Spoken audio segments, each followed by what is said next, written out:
तुम सोचते हो कि तुम खूबसूरती को जानते हो।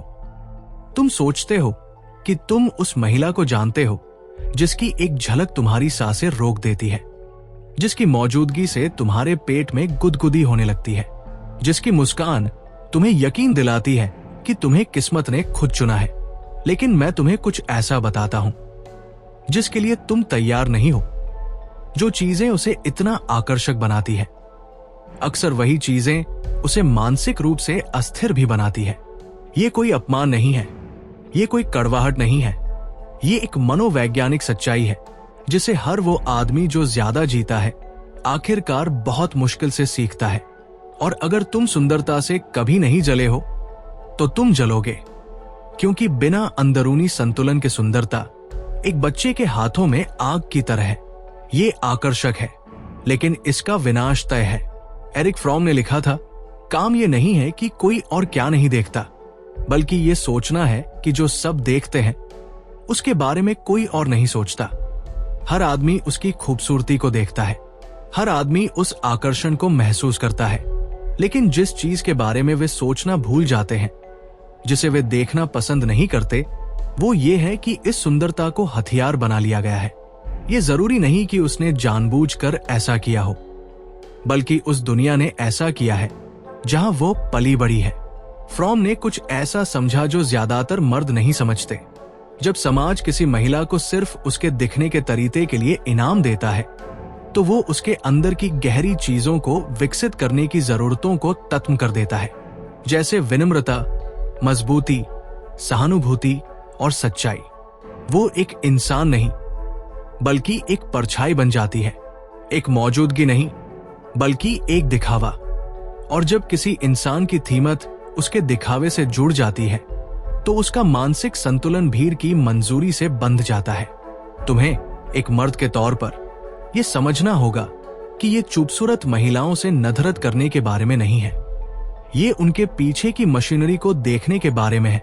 फ्रॉम ने चेतावनी दी थी, अगर मैं वो हूं जो मेरे पास है और अगर मेरे पास जो है वो खो जाता है तो मैं कौन हूं।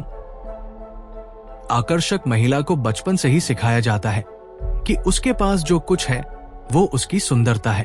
उसे इशारों में, सोशल मीडिया पर मिली पसंद से और अजनबियों की पूजा से बताया जाता है कि यही उसकी ताकत है। लेकिन त्रासदी यहां है, सुंदरता नश्वर है।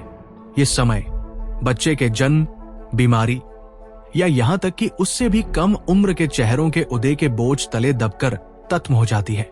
और क्योंकि उसे अपने सारे मूल्य को इस चीज में लगाने का प्रशिक्षण दिया गया है कि उसके पास क्या है, न कि वो कौन है, सुंदरता का खोना उसके खुद के खोने जैसा हो जाता है। यही वो दरार है जहां से मानसिक अस्थिरता अंदर घुसती है। तुमने इसे देखा है, वो महिला जो तब बिखर जाती है जब वो कमरे का केंद्र नहीं होती, जो तब चिल्लाती है जब उसे लगता है कि कोई उससे ज्यादा बेहतर है, जो सिर्फ ध्यान वापस पाने के लिए संकट पैदा करती है जो उसके हाथ से फिसल रहा है। ये कोई संयोग नहीं है, ये बाहरी मान्यता पर बने खुद के अस्तित्व का तार्किक परिणाम है। फ्रॉम ने इसे मार्केटिंग ओरिएंटेशन कहा था, जहां एक इंसान खुद को एक उत्पाद की तरह मानता है जिसे बेचा जाना है, और जो खुद को हमेशा आकर्षक बने रहने के लिए अपने पैकेजिंग को लगातार बदलता रहता है। आकर्षक महिला इसी जाल में फंसी रहती है और तुम्हारे लिए ततरा यहां है। अगर तुम किसी उत्पाद से प्यार करते हो तो तुम किसी इंसान से कभी सच में प्यार नहीं कर सकते। तुम हमेशा उसके नए रूप के पीछे भागते रहोगे और वो हमेशा उस मंजूरी के पीछे भागती रहेगी जो उसे बताती है कि उसका अस्तित्व है। मर्दों, तुम्हें ये बिना हिचके सुनना चाहिए। जब तुम एक खूबसूरत महिला से मिलते हो तो तुम उससे नहीं मिलते, तुम उसके कवच से मिलते हो, उसके बालों से, उसके मेकअप से, उसके बनाए गए ऑनलाइन व्यक्तित्व से, उसकी लुभावनी हंसी से। ये जितनी निमंत्रण है उतनी ही बचाव भी है। फ्रॉम ने समझा कि विश्वास रखने के लिए साहस चाहिए, जोखिम लेने की क्षमता चाहिए, यहां तक कि दर्द और निराशा को स्वीकार करने की तैयारी भी चाहिए। लेकिन जब सुंदरता ने उसे पूरी जिंदगी अस्वीकृति से बचाया है तो उसे वो साहस बनाने के लिए कभी मजबूर नहीं किया गया, और उसके बिना वो दूसरों के लिए नहीं बल्कि खुद के लिए कमजोर है। यही कारण है कि इतनी सारी आकर्षक महिलाएं मानसिक रूप से अस्थिर लगती है। ऐसा इसलिए नहीं कि सुंदरता उन्हें बुरा बनाती है, बल्कि इसलिए कि सुंदरता उन्हें उन्हीं संघर्षों से अलग कर देती है जो स्थिरता को गढ़ते हैं। जरा सोचो, पिछली बार उसे दया के लिए कब लड़ना पड़ा था? पिछली बार उसे बिना सुंदरता के विश्वास कब जीतना पड़ा था? पिछली बार उसकी कीमत उसके काम से कब तय हुई थी, न कि उसकी छवि से? अगर जवाब कभी नहीं है, तो तुम एक ऐसे इंसान से निपट रहे हो जिसकी भावनात्मक मांसपेशियां कमजोर हो चुकी है। और जब जिंदगी अनिवार्य रूप से उसे परखेगी, जब सुंदरता पर्याप्त नहीं होगी, तो उसके पास बिना टूटे सहने की ताकत नहीं होगी। और यही ज्यादातर मर्द बर्बाद हो जाते हैं, उसकी सुंदरता से नहीं, बल्कि महिला को उसके भ्रम से अलग करने की अपनी अक्षमता से। तुम उसकी परछाई से प्यार कर बैठते हो, उसकी हकीकत से नहीं। तुम उसके व्यवहार का खुद से बचाव करने लगते हो, क्योंकि दुनिया ने तुम्हें सिखाया है कि सुंदरता का मतलब अच्छाई होना चाहिए, कि शिष्टता का मतलब भावनात्मक गहराई होनी चाहिए। लेकिन एरिक फ्रॉम ने हमें चेतावनी दी थी। आधुनिक इंसान ने खुद को एक वस्तु में बदल दिया है। वो अपनी जीवन ऊर्जा को एक निवेश के रूप में अनुभव करता है, जिससे उसे सबसे ज्यादा मुनाफा कमाना चाहिए।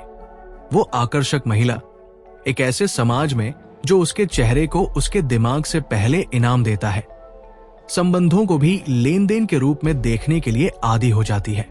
वो तुमसे इसलिए प्यार नहीं करती कि तुम कौन हो, वो प्यार करती है कि तुम्हारे साथ होना उसके बारे में क्या कहता है और तुम उसे क्या दे सकते हो, ताकि वह उस छवि को बनाए रख सके जो वो दुनिया को बेचती है। अब इसका मतलब ये नहीं है कि वो जानबूझकर हेरफेर करती है। कई मामलों में ये और भी बुरा है, उसे पता भी नहीं होता कि वो ऐसा कर रही है। फ्रॉम ने समझाया कि खुद के बारे में जागरूक होना अपने खुद के विकास के लिए सबसे बुनियादी काम है। लेकिन जागरूकता के लिए संघर्ष की जरूरत होती है और सुंदरता उसे इससे बचाती है। एक साधारण महिला को अस्वीकृति की क्रूरता का सामना करना पड़ सकता है और उस दर्द में वो ये जान सकती है कि वो सच में कौन है। आकर्षक महिला वो इसके बजाय ये सीखती है कि अपने फायदों को कैसे बढ़ाना है और उन चीजों को कैसे शांत करना है जो उन्हें चुनौती देती है। और यहाँ त्रासदी छिपी है। जितना ज्यादा वो वास्तविकता से बचती है, उतना ही वो उसमें जीने के लिए कम तैयार हो जाती है। तुमने ये पैटर्न देखा है, एक बेदसूर टिप्पणी पर उसका गुस्सा, दूसरी महिलाओं से उसकी जुनूनी तुलना, किसी दोस्त की कामयाबी पर खुश न हो पाना, क्योंकि उसे खुद को कमजोर महसूस होने लगता है। ये यादृच्छिक नहीं है, ये कमजोर जमीन पर बनी जिंदगी का अनिवार्य मनोवैज्ञानिक तत्व होना है। फ्रॉम ने लिखा था, खुद से प्यार करना सिर्फ एक भावना नहीं है, बल्कि खुद में जड़ें जमाने की एक स्थिति है। लेकिन जब जड़ें आईने से गहरी नहीं होती, तो हल्की सी हवा भी पेड़ को मिट्टी से उखाड़ देगी। बिना अंदरूनी विकास के सुंदरता एक महिला को मजबूत नहीं बनाती, ये उसे निरंतर मान्यता की एक धारा पर ज्यादा निर्भर बनाती है, इसके लिए ज्यादा बेताब बनाती है। और जब ये गायब हो जाती है तो वो ज्यादा पागल हो जाती है। मर्दों, इसे समझो, जब तुम अपना जीवन ऐसी महिला के इर्द गिर्द बनाते हो, तो तुम एक साथी से प्यार नहीं कर रहे होते, तुम एक लत का प्रबंधन कर रहे होते हो। उसे मंजूरी की लत है और तुम उसके नशे के सप्लायर बन जाओगे। तुम अपने दिन उसके मिजाज को जानने, उसकी असुरक्षाओं को दूर करने और ध्यान की उसकी भूख को खिलाने में बिताओगे। और सबसे क्रूर हिस्सा यहां है, तुम कितना भी दो, ये कभी पर्याप्त नहीं होगा। फ्रॉम ने चेतावनी दी थी कि लालच एक अथाह गड्ढा है जो इंसान को अपनी जरूरत को पूरा करने के लिए एक अंतहीन प्रयास में थका देता है। बिना कभी संतुष्टि तक पहुंचे, उस अथाह गड्ढे को परफेक्ट मेकअप, एक देवदूत जैसी मुस्कान और एक ऐसी हंसी के पीछे छुपाया जा सकता है जो तुम्हें दुनिया भुला दे। लेकिन गड्ढा तो रहता ही है। यही कारण है कि इतने सारे मर्द एक खास तरह की आकर्षक महिला के साथ एक साल, यहां तक कि एक महीने बाद भी थका हुआ महसूस करते हैं। ऐसा नहीं है कि वो बुरी है, बात यह है कि तुम्हें उसकी मनोवैज्ञानिक सुरक्षा को बनाए रखने के लिए भर्ती किया गया है। एक ऐसा अस्तित्व जो उस एक चीज पर निर्भर करता है जो तुम उसे नहीं दे सकते, यानी खुद का एहसास। और क्योंकि वो खुद को संभाल नहीं सकती, तुम भी उसे पकड़े रहने के बोझ तले टूट जाओगे। ये वो हिस्सा है जो कोई तुम्हें नहीं बताता। ये वो हिस्सा है जिसे तुम तभी समझते हो जब तुम इसे जीते हो। जब तुम खुद को छोटा, शांत और ज्यादा सावधान होते देखते हो, सिर्फ अगले तूफान से बचने के लिए। तुम सोच रहे होगे, लेकिन शुरुआत में तो वो बहुत प्यारी थी। बेशक वो थी। फ्रॉम ने समझा था कि संबंधों की शुरुआत अक्सर कल्पना पर चलती है, सच्चाई पर नहीं। अतीत और वर्तमान में तत्रा इस बात में निहित है कि इंसान की प्रकृति, हालांकि इसे इतिहास ने गढ़ा है, लेकिन ये उससे बदली नहीं है। शुरुआती दिन एक मुखौटा, एक दिखावा होते हैं, और जब दिखावा तत्म होता है तो तुम उसके नीचे की अस्थिरता से मिलते हो। ऐसे इंसान की चिंता से मिलते हो जिसे सिर्फ तब अस्तित्व में रहना सिखाया गया है जब उसकी इच्छा की जाती है। और वो अस्थिरता, मेरे दोस्त, तुम्हारे जीवन की मौसम प्रणाली बन जाएगी। अगर तुम जानना चाहते हो कि ये कितनी गहरी है, तो तुम्हें उस पहचान की जेल को समझना होगा जिसे सुंदरता एक महिला के चारों ओर बनाती है। फ्रॉम ने लिखा, जिसके पास बहुत कुछ है वो अमीर नहीं है, बल्कि जो बहुत कुछ देता है वो अमीर है। लेकिन आकर्षक महिला को सिखाया जाता है कि देना वैकल्पिक है और होना ही सब कुछ है। सुंदर होना, ध्यान पाना, प्रतिष्ठा पाना, ये सिर्फ एक सतही पसंद नहीं है, ये उसके खुद की परिभाषा बन जाती है। वो अपने चरित्र की ताकत से अपनी कीमत नहीं मापती, बल्कि प्रशंसा की बारंबारता से मापती है। और जब प्रशंसा फीकी पड़ जाती है, जैसा कि अनिवार्य रूप से होता है, तो उसका दिमाग अदृश्यता के दबाव में बिखरने लगता है। मनोविज्ञान में हम वास्तविक खुद और आदर्शित तुद के बीच के अंतर के बारे में बात करते हैं। फ्रॉम ने तर्क दिया कि मानसिक स्वास्थ्य के लिए दोनों के बीच तालमेल की जरूरत होती है, कि तुम जो हो और तुम जो होना चाहिए उसे आखिरकार सुलह करनी होगी। लेकिन आकर्षक महिला के लिए उसका आदर्शित तुद दूसरे लोगों की कल्पनाओं द्वारा बनाया गया है। वो दशकों से पुरुषों की इच्छाओं, महिलाओं की ईर्ष्या और समाज के जुनून की परछाई के रूप में रही है। उसका असली जुद, जो असुरक्षित, अकेला, जिज्ञासु या तलत हो सकता है, छवि प्रबंधन की परतों के नीचे दफन हो गया है। और यहां मुख्य समस्या है, वास्तविक और आदर्श के बीच का अंतर जितना ज्यादा होता है, अस्थिरता उतनी ही ज्यादा होती है। मर्दों, जब तुम ऐसी महिला से बातचीत करते हो तो तुम उसके असली खुद से नहीं निपट रहे होते। तुम एक जनसंपर्क अभियान से निपट रहे होते हो जो इतने लंबे समय से चल रहा है कि वो भी अब अंतर नहीं बता पाती। फ्रॉम ने चेतावनी दी, इंसान की सबसे गहरी जरूरत अपनी अलगाव पर काबू पाना है, अपने अकेलेपन की जेल से बाहर निकलना है। लेकिन सुंदरता विडंबना से एक महिला को ज्यादा अकेला बना सकती है। वो ध्यान से घिरी रहती है, लेकिन अंतरंगता की भूखी होती है। लोग उसके शरीर की इच्छा करते हैं, लेकिन शायद ही कभी उसके दिमाग से जुड़ते हैं। लोग उसके पास चापलूसी के साथ आते हैं, लेकिन शायद ही कभी सच्चाई के साथ। और इसलिए वो फंसी रहती है, हमेशा दिखाई देती है, फिर भी कभी सच में देखी नहीं जाती। यही कारण है कि जब एक आदमी आखिरकार आता है और प्रामाणिकता की पेशकश करता है, तो वो अक्सर नहीं जानती कि इसके साथ क्या करना है। वो ईमानदारी को क्रूरता के रूप में, सीमाओं को अस्वीकृति के रूप में और भावनात्मक स्थिरता को उबाऊपन के रूप में समझ सकती है। फ्रॉम ने समझा कि प्यार विश्वास का एक कार्य है, और जिसके पास कम विश्वास होता है उसमें कम प्यार भी होता है। अगर उसका विश्वास पूरी तरह से उसकी शक्ल सूरत पर रखा गया है, तो प्यार भी एक दिखावा बन जाता है, सशर्त, बेचैन, लेन देन। तुम उसे सब कुछ दे सकते हो और वो फिर भी असुरक्षित महसूस करेगी, क्योंकि वो सच में जिस चीज से डरती है वो दिन है जब उसकी सुंदरता मुद्रा के रूप में काम नहीं करेगी। और यहां वह चेतावनी है जिसे तुम्हें अपने दिमाग पर लिख लेना चाहिए। एक खूबसूरत महिला में अस्थिरता पहले तो अराजकता के रूप में नहीं दिखती। ये आकर्षण, जुनून, एक चुंबकीय तेजी के रूप में दिखती है, जो तुम्हें महसूस कराती है कि तुम एक फिल्म में जी रहे हो। ये बाद में होता है, जब तुम पूरी तरह से उसमें लग चुके होते हो। तब तुम अस्थिरता, घबराहट और भावनात्मक उतार चढ़ाव को नोटिस करते हो, जो स्थिति के हिसाब से बहुत ज्यादा लगते हैं।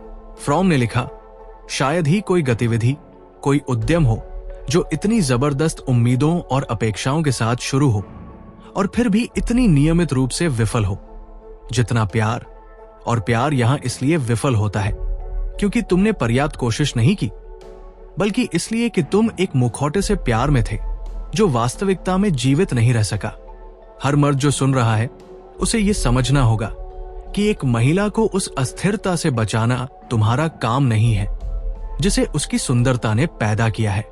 तुम दया की पेशकश कर सकते हो, तुम सच्चाई की पेशकश कर सकते हो, लेकिन तुम दशकों की उस आदत को मिटा नहीं सकते जिसने उसे सिखाया कि वो उसकी परछाई है। तुम सिर्फ ये तय कर सकते हो कि तुम इसमें समा जाओगे या इससे पहले कि ये तुम्हें पूरी तरह निगल ले, तुम दूर चले जाओगे। और अगर तुम रुकते हो तो ये जान लो, तुम उसके साथ ही नहीं हो, तुम उसका आईना हो। और जिस दिन तुम उसे वो छवि दिखाने में विफल हो जाते हो जिसे वो देखना चाहती है, वही दिन है जब वो तुम्हारे सिलाब हो जाएगी। जब तक ज्यादातर मर्दों को ये एहसास होता है कि वे बहुत गहरे फंस चुके हैं, तब तक वे पहले ही अपनी पूरी जिंदगी को उसे स्थिर रखने के लिए पुनर्गठित कर चुके होते हैं। उन्होंने पुराने दोस्तों को फोन करना बंद कर दिया है क्योंकि वह उनसे ततरा महसूस करती है। उन्होंने सामाजिक आयोजनों से बचना शुरू कर दिया है क्योंकि उसे मुठाबले का डर लगता है। उन्होंने खुद को सेंसर करना भी शुरू कर दिया है। हर शब्द, हर नजर, हर टेक्स्ट जवाब को फिल्टर करते हैं ताकि ये सुनिश्चित हो सके कि ये शक या ईर्ष्या पैदा न करे। तुम इसे प्यार कह सकते हो, मैं इसे धीमी मौत कहता हूं। एरिक फ्रॉम ने चेतावनी दी, अतीत का ततरा यह था कि इंसान गुलाम बन गए, भविष्य का ततरा यह है कि इंसान रोबोट बन सकते हैं। जब तुम किसी दूसरे इंसान के नाजुक अहंकार का प्रबंधन करने के निरंतर दबाव में जीते हो, तो तुम एक मर्द होना बंद कर देते हो और मांग पर भावनात्मक बेहोशी देने के लिए प्रोग्राम की गई एक मशीन बन जाते हो। यहां वह चीज है जो इस जाल को इतना खतरनाक बनाती है। उसे हमेशा शांति नहीं चाहिए। शांति का मतलब स्थिरता है और स्थिरता उसे अपनी सुंदरता के नीचे के खालीपन को महसूस करने के लिए मजबूर करती है। तो वो घर्षण पैदा करती है, वो तुम्हें झगड़ों में भड़काती है, तुम्हारी सीमाओं को परखती है, वहां ड्रामा पैदा करती है जहां कोई नहीं था। ऐसा इसलिए नहीं कि वो स्वाभाविक रूप से बुरी है, ऐसा इसलिए है क्योंकि अराजकता उसे जीवन का एहसास देती है, खालीपन से ध्यान भटकाती है। फ्रॉम ने लिखा, निश्चितता की खोज अर्थ की तलाश को रोकती है। अनिश्चितता ही इंसान को अपनी शक्तियों को प्रकट करने के लिए प्रेरित करने की शर्त है, लेकिन उसके मामले में अनिश्चितता को विकास के लिए नहीं अपनाया जाता, इसे नियंत्रण के लिए हथियार बनाया जाता है। अस्थिरता तुम्हें उसके चारों ओर घुमाने का एक तरीका बन जाती है, लगातार तुम्हारी भक्ति को साबित करती है, और यही तुम्हारी मर्दानगी सबसे ज्यादा नतरे में है। इसलिए नहीं कि तुम्हें चिल्लाया जाएगा या अपमानित किया जाएगा, हालांकि वो आएगा, बल्कि इसलिए कि तुम अस्वीकार्य को स्वीकार करना शुरू कर दोगे। तुम चुप से कहोगे, वो बस भावुक है। तुम विश्वासघात को एक कमजोरी का क्षण मानकर माफ कर दोगे। तुम अनादर को तनाव या तलतमी मानकर उचित ठहराओगे। फ्रॉम ने समझा कि प्यार मुख्य रूप से किसी तास व्यक्ति के प्रति संबंध नहीं है, ये एक रवैया और चरित्र का झुकाव है। अगर उसका चरित्र सालों से सुंदरता पर निर्भरता से गढ़ा गया है, तो उसका प्यार बिल्कुल नहीं होगा। ये जुनून में लिपटा हुआ एक लेन देन होगा, और तुम इसकी कीमत अपनी शांति, अपने समय, अपने आत्मविश्वास से चुकाओगे। तुम सोचते हो कि तुम अपवाद होगे, वो आदमी जो उसे एक साथ रखने के लिए काफी मजबूत है, यही विश्वास तुम्हारी बर्बादी है, क्योंकि सच्चाई यह है, तुम एक अथाह बर्तन में जितना ज्यादा डालोगे उतना ही तुम च्युत को तेजी से थाली करोगे, और एक बार जब तुम ताली हो जाओगे तो वो तुम्हें भरने के लिए नहीं रुकेगी, वो बस अगले स्रोत की तरफ बढ़ जाएगी। फ्रॉम ने लिखा, अपरिपक्व प्यार कहता है, मैं तुमसे प्यार करता हूं क्योंकि मुझे तुम्हारी जरूरत है। परिपक्व प्यार कहता है, मुझे तुम्हारी जरूरत है क्योंकि मैं तुमसे प्यार करता हूं। जब उसका प्यार शक्ल सूरत में निहित होता है तो वो हमेशा अपरिपक्व होगा। ये हमेशा जुनून के रूप में जरूरत का मुखौटा होगा, और जिस पल उस जरूरत को पूरा करने की तुम्हारी क्षमता लड़खड़ाएगी, वो अपने जाने को सही ठहराने के लिए तुम्हारे रिश्ते की कहानी को फिर से लिखना शुरू कर देगी। मर्दों, इसका ततरा इसलिए है क्योंकि एक आकर्षक महिला में अस्थिरता बिना अनुभव की आग को कमजोरी की तरह नहीं दिखती, ये तीव्रता की तरह दिखती है। ये नशीला महसूस होता है, ये तुम्हें यकीन दिलाता है कि तुम्हें कुछ दुर्लभ मिला है, लेकिन तुमने वास्तव में किसी ऐसे इंसान को पाया है जिसने कभी बिना सहारे के खड़ा होना नहीं सीखा, और अब तुम ही वो सहारा हो। और जब वो अस्थिर महसूस करेगी तो वो उसी नींव को लात मारेगी जिस पर वो खड़ी है, भले ही इसका मतलब तुम दोनों का एक साथ ढहना हो। तुम्हें खुद से पूछना होगा, क्या तुम एक साथी बनना चाहते हो या एक सहारा? क्योंकि सुंदरता फीकी पड़ जाती है, और जब ऐसा होता है तो सिर्फ उसके चरित्र की सच्चाई ही बची रहेगी। अगर वो सच्चाई खोखली है तो तुम्हारी ताकत की कोई भी मात्रा उसे नहीं भर पाएगी, और अगर तुम कोशिश करते हो तो तुम इस प्रक्रिया में खुद को खो दोगे। संस्कृति तुम्हें बचपन से ये जहर पिला रही है। हर फिल्म, हर विज्ञापन, हर गाना तुम्हें एक ही स्क्रिप्ट सिखाता है, वो जितनी ज्यादा खूबसूरत है वो उतनी ही ज्यादा कीमती है। तुम्हें यह मानने के लिए आदी बनाया गया है कि उसकी शक्ल सूरत उसकी कीमत का सीधा माप है, और तुम्हारे च्युत का भी। फ्रॉम ने लिखा, आधुनिक इंसान खुद से, अपने साथी इंसानों से और प्रकृति से अलग हो गया है। उसे एक वस्तु में बदल दिया गया है, अपने जीवन को एक निवेश के रूप में अनुभव करता है जिससे उसे सबसे ज्यादा मुनाफा मिलना चाहिए। आकर्षक महिला मानवीय संबंधों के इस बाजार में प्रीमियम ब्रांड है। तुम उसके पीछे सिर्फ इसलिए नहीं भागते कि तुम उसे चाहते हो, बल्कि इसलिए कि तुम्हें लगता है कि उसे पा लेना यह साबित करता है कि तुम सफल हो गए हो। वो प्यार नहीं है, वो रोमांस के रूप में लिपटा हुआ उपभोक्तावाद है, और यहाँ एक क्रूर मोड़ है। उसे भी यही बात सिखाई गई है। उसकी कीमत उसका बाजार मूल्य है, और उसका बाजार मूल्य उसकी शक्ल सूरत से जुड़ा हुआ है। हर तारीफ, इंस्टाग्राम पर हर लाइक, हर बार जब कोई दरवाजा खोलता है, ये सब उसे ये महसूस कराता है कि उसकी ताकत उसके रूप में रहती है।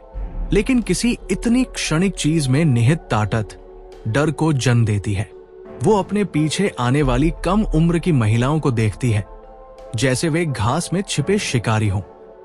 वो दूसरी खूबसूरत महिलाओं की बनाई हुई जिंदगियों को देखती है और तुझ को उनसे एक शेयर बाजार की तरह मापती है। फ्रॉम ने चेतावनी दी, ताकत का लालच प्यार करने की अक्षमता का परिणाम है, और जब उसकी सुंदरता उसकी ताकत का मुख्य स्रोत बन जाती है तो वो इसे उसी हताशा के साथ बचाएगी जैसे एक राजा एक ढहते हुए सिंहासन की रखवाली करता है। तुम सोच सकते हो कि उससे प्यार करने से ये असुरक्षा शांत हो जाएगी। तुम्हें लगता है कि भक्ति उसे सुरक्षित महसूस कराएगी, लेकिन प्यार उस चीज को ठीक नहीं कर सकता जो गलत नींव पर बनी है। फ्रॉम ने साफ साफ कहा था, प्यार तभी संभव है जब दो व्यक्ति अपने अस्तित्व के केंद्र से एक दूसरे के साथ संवाद करें।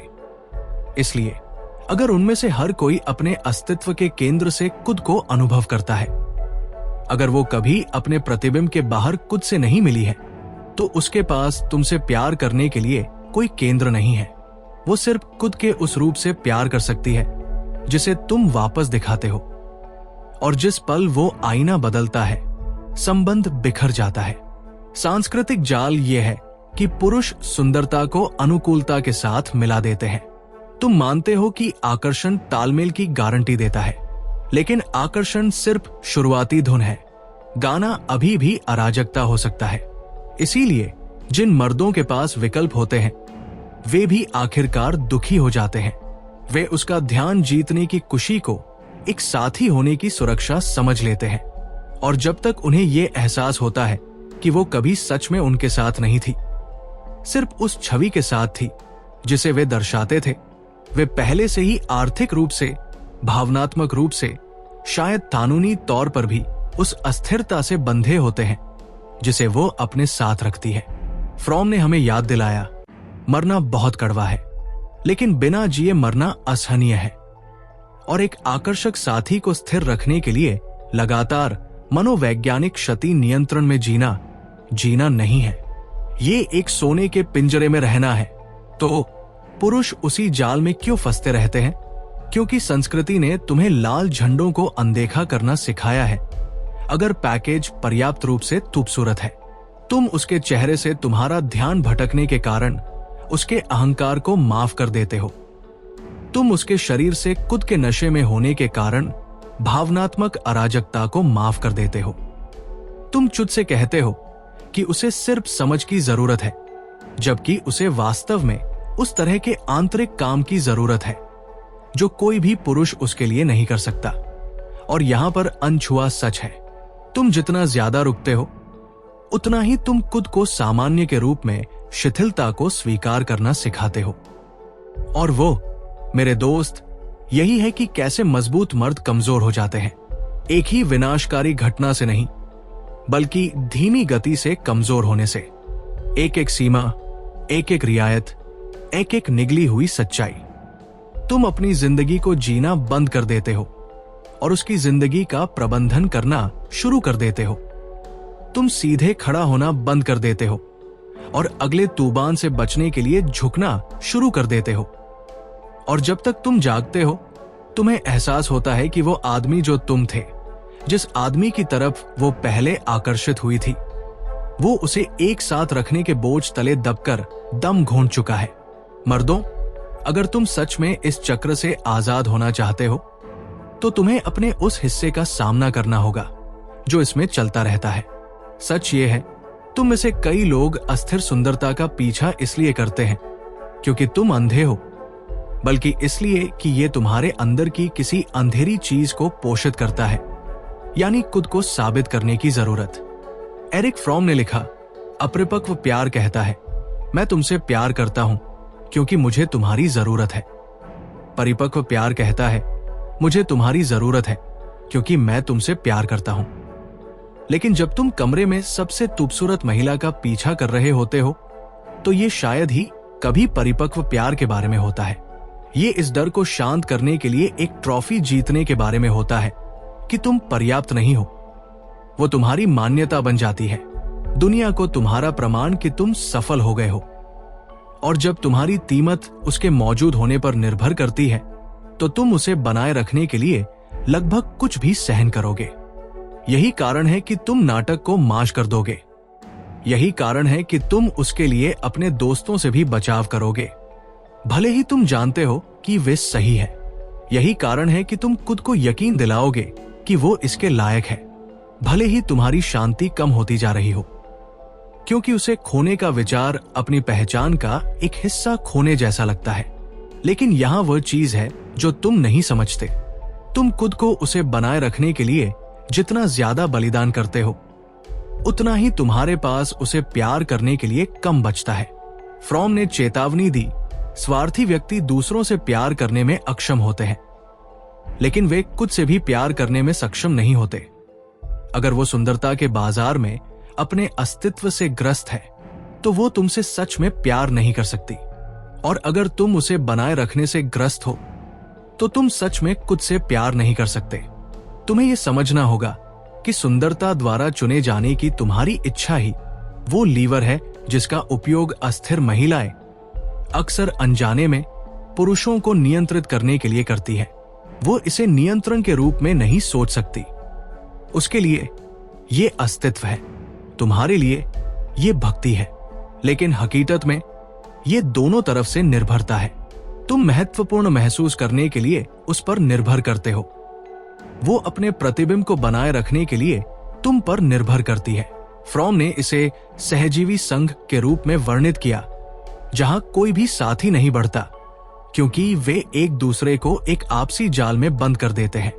पुरुष अपनी स्वायत्तता खो देता है, महिला अपनी प्रामाणिकता खो देती है, दोनों अपनी आजादी खो देते हैं। और यहाँ एक क्रूर विडंबना है, कई पुरुष सोचते हैं कि वे उसकी रक्षा कर रहे हैं, जबकि सच में वे उसकी गिरावट को सक्षम कर रहे हैं, लगातार उसे आश्वस्त करके, लगातार उसे बचाकर, लगातार उसकी अस्थिरता के परिणामों से उसे बचाकर। तुम उसे उस लचीलेपन और आत्मज्ञान को विकसित करने का मौका छीन रहे हो जो वास्तव में उसे स्थिर बना सकता था।